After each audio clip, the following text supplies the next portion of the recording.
Dear viewers, I hope you are all fine. This ultrasound video shows two videos of fibroid uterus, two cases. You are seeing the first case, and you can see a large fibroids is visible in the distal portion of the uterus near the posterior wall, and another smaller fibroid is seen in the distal portion of the uterus near the interior wall. Many fibroids contain changes in genes that differ from those in the normal uterine muscle cells. Hormones estrogen and progesterone, two hormones that stimulate development of uterine lining during each menstrual cycle in preparation for pregnancy, appear to promote the growth of the fibroids. Now you can see the fibroid is quite large, 6.9 centimeter into 4.7 centimeter, and the other measures about 3.5 centimeter into 3.0 centimeter.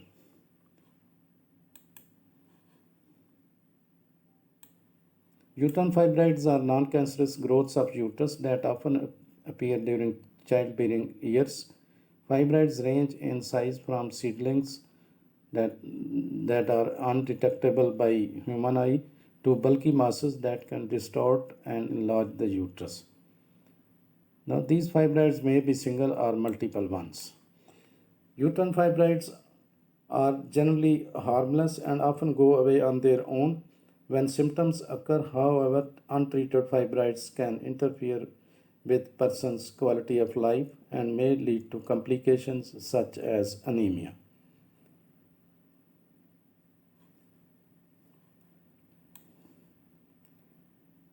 Again, you can see these fibroids. Homogeneous hyperechogenic masses in the uterine cavity on ultrasound are highly suggestive of endometrial polyps, but the myometrial echogenicity of uterine fibroids may vary and be hypoechogenic, isoechogenic, hyperechogenic, or mixed, which depend on the size and nature of the fibroid.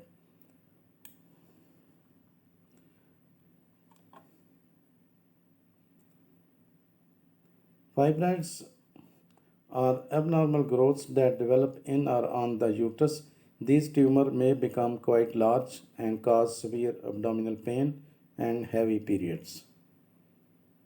You can see a significant blood flow is seen in the fibroids. In some cases, they cause no sign or symptoms at all. These fibroids are typically benign or non-cancerous. The cause of the fibroid is unknown.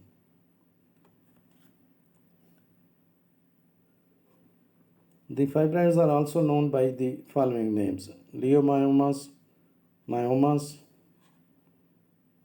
uterine myomas, fibromas. Again, you can see the blood flow, and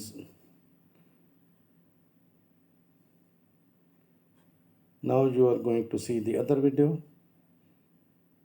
The other case, in the first case you saw two fibroids, but in this case a female 42 years age. In this case there are three fibroids. The female has 3 children. According to some researchers, almost 80% of the women have them by the age of 50. However, most women do not have any symptoms and may never know they have fibroids. Now you can see all 3 fibroids.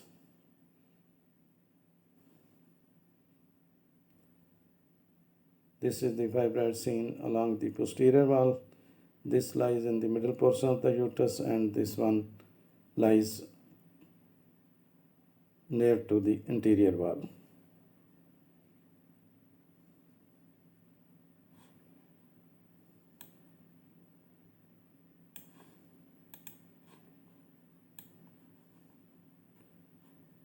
Now the types of the fibroids. The types of the fibroid depend on its location in or on the uterus. Here again you can see significant blood flow is seen in the fibroids, especially in the limb region. These are the most common intramural fibroids. These are the most common types of fibroids. These types appear within the muscular wall of the uterus. Intramural fibroids may grow larger and can stretch the uterus.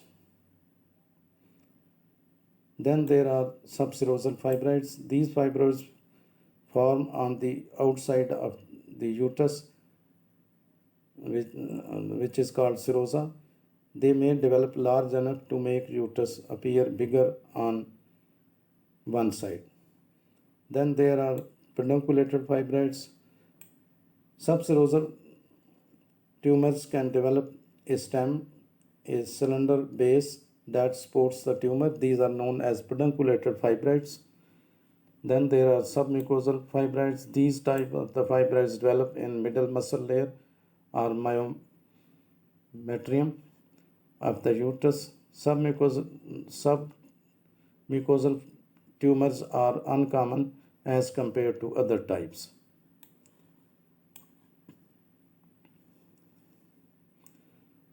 Now we can discuss about the etiology of the fibroids, causes of the fibroids.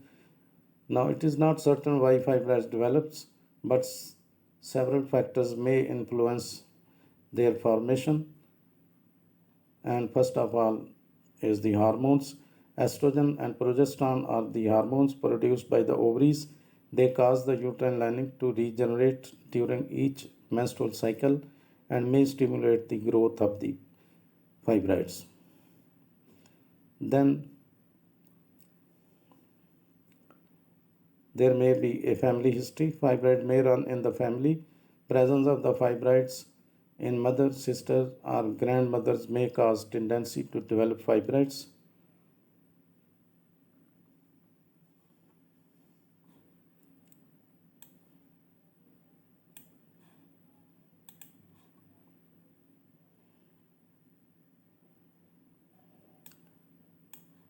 You can see all these three fibroids in the distal portion of the uterus.